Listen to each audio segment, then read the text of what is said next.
Poland is leaving the Feminist Istanbul Convention. I have already read in my previous videos of this series the preamble and the first 7 chapters. Today I run you through all the rest of it. It will touch mostly the institutionalization of feminism as it is inspired by the creators. Chapter 8 is international cooperation. I must say that this one is so vague and so unspecific. It's probably just to tell everybody how nice and cuddly and sweet these people are. I skipped that one because you can read it on your own. It absolutely says nothing. It's very unspecific, helps nobody. Interesting is again chapter 9, because this is about the willingness to flush funds into their own pockets and the creation of sinecure offices. In this case, they want to establish a group of experts. So this is Article 66, group of experts on action against violence against women and domestic violence. Number 1, the group of experts on action against violence against women and domestic violence, herein referred to as a GREVIO, shall monitor the implementation of this convention by the parties. Before I continue about the structure of this dubious group, I want to say that we have in Europe a mechanism now that is taking control of our public debate in general. We are constantly told that your average citizen, the suffering, so to say, that he is not knowledgeable enough to understand the bigger issues, and therefore we always have to rely on experts. And of course, if you want to discuss nuclear energy and so forth, you actually have to read up a lot of things if you want to get into the discussion. But that does not mean that your average citizen is not capable of reading that up. And if our elites actually cared about our participation, they would improve our education system, which is heavy on arts and lacks hard sciences, which makes it more difficult for the citizen to get to the matters that actually matter. And they could also, of course, change the media content, which is on yellow press content 24/7. Number 2 says GREVIO shall be composed of a minimum of 10 members and a maximum of 15 members. By now, there are 15 members. That has happened with the accession of Germany to the treaty in 2015. So I start again. Number 2, GREVIO shall be composed of a minimum of 10 members and a maximum of 15 members, taking into account gender and geographical balance, as well as multidisciplinary expertise.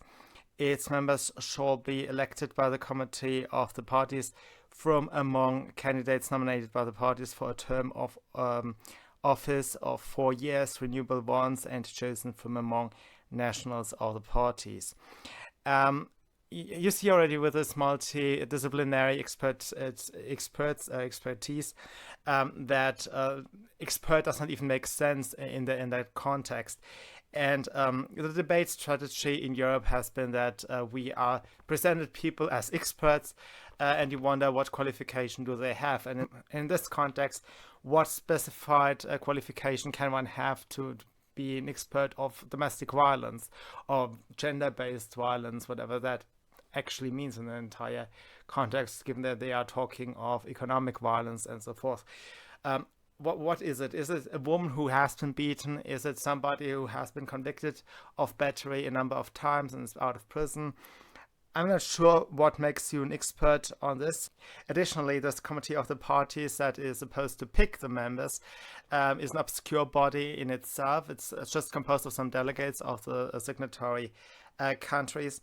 And, it's all just some haggling behind back doors. And actually, they just present it as if there were some election process going on, when in reality, of course, the public does not vote on these people at all, and they have no legitimacy to speak of. Number 3, the initial election of 10 members shall be held within a period of 1 year following the entry into force of this convention. The election of 5 additional members shall be held following the 25th ratification of accession, which was Germany, as I've already said. 4th, the election of the members of GREVIO shall be based on the following principles. A, they shall be chosen according to a transparent procedure. That's not going to happen, and it hadn't been the case, from among persons of high moral character, known for their recognized competence in the fields of human rights, gender equality, violence against women, and domestic violence, or assistance to and protection of victims, or having demonstrated professional experience in the areas covered by this convention. So when it says high moral, a person of high morals, it means that they are gunning for ideological purity. They are looking for feminists, of course. They are not looking for somebody who has, I don't know, a high religious prestige, who's, I don't know, a Vatican member, or I don't know, anybody, you know. B. No two members of GREVIO may be nationals of the same state. By the way, I find this proportionate thinking very Middle Eastern. It's like the parliament in Lebanon also, which is just composed of different ethnic groups, and you know, everybody is somehow supposed to be represented by some percentages. A lot of this identitarian politics, as we are now calling it, is basically this proportionality thinking, affirmative action, that the overall proportionality of the public shall be represented in all kind of committees and so forth. And I find it very troublesome, and it's a part of everything. So you can't have two Polish people in this committee. You must have a Polish and a French, and I don't know. They should represent the main legal systems. So a British person must be in it, as well as a continental European one. Britain has the common law. Others have the civil law, which is what we have here in Germany, for example. And maybe there are other main legal systems they have in mind. Which is basically just stressing it's basically how they stress a codification of the law as a civil law approach, a codification of the law versus a body of judicial precedents in the common law context. That's kind of, actually, if you look into it, it's more like an emphasis thing, but it also constitutes different overall legal systems.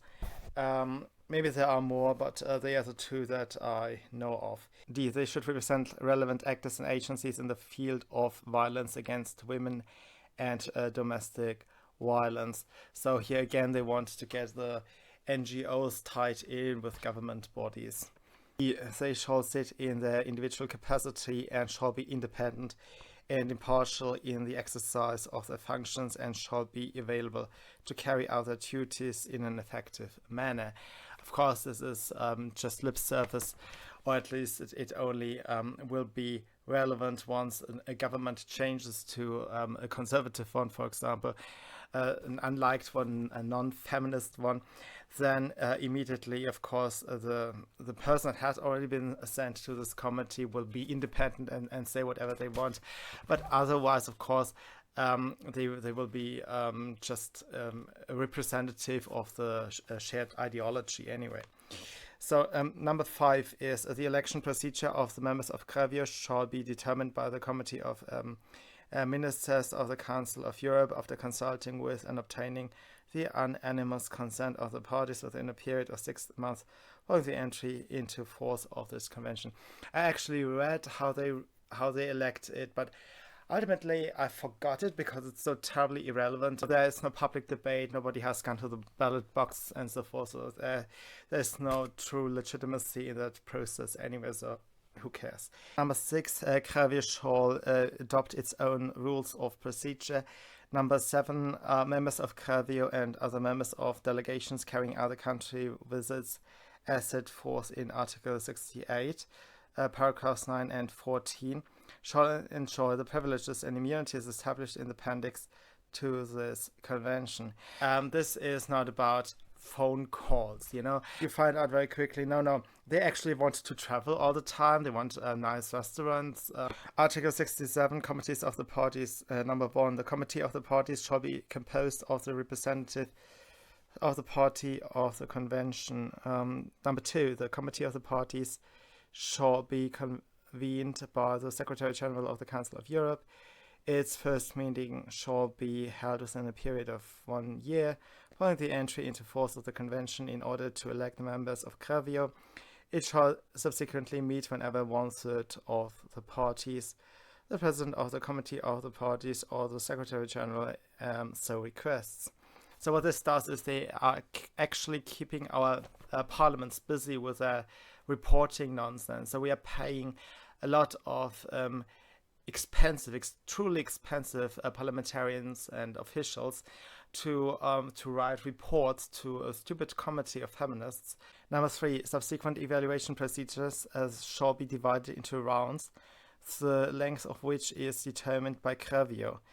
At the beginning of each round, GREVIO shall select the specific provisions on which the evaluation procedure shall be based and send out a questionnaire.